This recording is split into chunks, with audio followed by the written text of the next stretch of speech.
तुम्हारे पास 10 लाख रुपए हैं। अगर तुम ये सोचते हो कि 10 साल बाद भी ये 10 लाख ही रहेगा, तो तुम ऑलरेडी पीछे रह गया हो। देखो, इंडिया में सबको पता है, पैसा बचाना जरूरी है, पर कोई नहीं बताता कि बचाया हुआ पैसा कैसे बढ़े।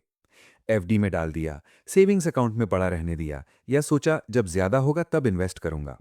और फिर 5-10 साल बाद रियलाइज होता है, पैसा तो है पर कुछ बदला नहीं।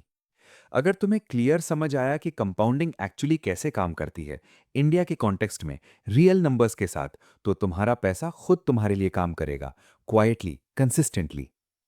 आज उस चीज को समझते हैं जो टेक्स्ट बुक्स नहीं सिखाती। 7-3-2 रूल। कंपाउंडिंग का मतलब है तुम्हारा पैसा हर साल नहीं बढ़ रहा, पैसा प्लस उसका रिटर्न दोनों मिलके बढ़ रहे हैं। सिंपल एग्जाम्पल, 1 लाख रुपए इन्वेस्ट किया, 10% रिटर्न मिला, 10,000 रुपीज। नेक्स्ट ईयर रिटर्न क्या मिलेगा? 1.1 लाख पे 10%, मतलब 11,000 रुपीज। थर्ड ईयर 1.21 लाख पे 10%, मतलब 12,100 रुपीज। पैसा सेम नहीं है, बेस बढ़ रहा है। ये ग्रोथ एक्सपोनेंशियल है, लीनियर नहीं। लेकिन ये तब काम करता है जब पैसा इन्वेस्टेड रहे। अगर बैंक सेविंग्स अकाउंट में पड़ा है, कंपाउंडिंग काम ही नहीं कर रही।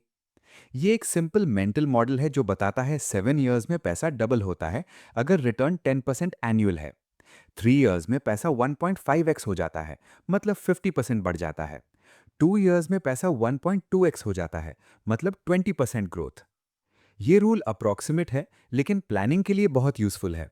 रियल कैलकुलेशन के लिए रूल ऑफ 72 भी होता है, लेकिन 732 याद रखना ज्यादा इजी है और प्रैक्टिकल फील देता है। मान लो तुम्हारे पास 5 लाख रुपए हैं। तुम इसे एक डाइवर्सिफाइड म्यूचुअल फंड में डाल देते हो, जो एवरेज 10 to 12% एनुअल रिटर्न देता है लॉन्ग टर्म में। 7 ईयर्स बाद 10 lakhs, डबल। 3 ईयर्स बाद 7.5 lakhs, 1.5x। 2 ईयर्स बाद 6 lakhs, 1.2x। अब सोचो, अगर तुमने ये पैसा एफडी में डाला 6% पे, 7 ईयर्स बाद 7.5 lakhs, बस 50% ग्रोथ। 14 ईयर्स लगेंगे डबल होने में। डिफरेंस दिख रहा है? ये इंटरेस्ट रेट का फर्क नहीं है सिर्फ, ये कंपाउंडिंग की स्पीड का फर्क है। बट यहाँ पे ट्विस्ट है। कंपाउंडिंग तब काम करती है जब पैसा इन्वेस्टेड रहे। बार बार निकालना शुरू कर दिया तो कंपाउंडिंग टूट जाती है।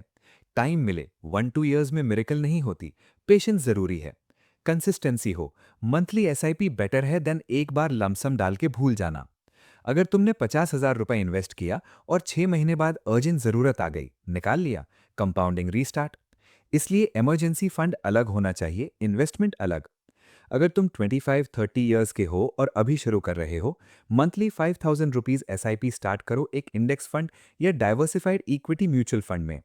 सोचो मेट के जब सैलरी बढ़ेगी तब करूंगा, अभी छोटी अमाउंट से शुरू करो। 7-3-2 रूल को अपने दिमाग में रख लो, ये तुम्हें पेशेंस देगा। अगर तुम 35 प्लस हो और अभी तक कुछ नहीं किया, पैनिक मत करो, शुरू करो आज से। कंपाउंडिंग लेट स्टार्ट पे भी काम करती है, बस इंटेंसिटी ज्यादा रखनी पड़ती है। टाइम कम है तो कंसिस्टेंसी और अमाउंट दोनों बढ़ाओ। देखो, कंपाउंडिंग कोई मैजिक नहीं है, ये पेशेंस का रिवॉर्ड है। 7-3-2 रूल सिर्फ नंबर्स नहीं है, ये एक माइंडसेट है। ये तुम्हें याद दिलाता है कि पैसा क्वाइटली काम कर रहा है अगर तुम उसे डिस्टर्ब नहीं करते। इंडिया में इन्फ्लेशन हर साल 5-6% चल रही है, मतलब अगर तुम्हारा पैसा नहीं बढ़ रहा तो एक्चुअली कम हो रहा है। तो चॉइस सिंपल है, पैसा बैंक में सोने दो या उसे काम पे लगाओ। तुम डिसाइड करो।